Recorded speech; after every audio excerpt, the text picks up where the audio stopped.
A few moments later. Dito tayo ngayon sa Kuwait.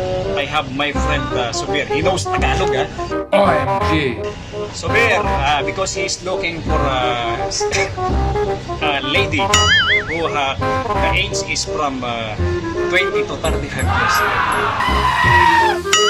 And if you are, Subir, ano gusto mo sa babae? Maganda. Maganda. Ano pa gusto mo sa babae? Sexy. Ano pa gusto mo sa babae? Mabuti. Mabuti. Panalo! Ano pa gusto mo sa babae? Mabuti kiligay. Ano pa gusto mo sa babae? Palago. Palago ang kiligay. Last one, ano gusto mo sa babae? Single mo.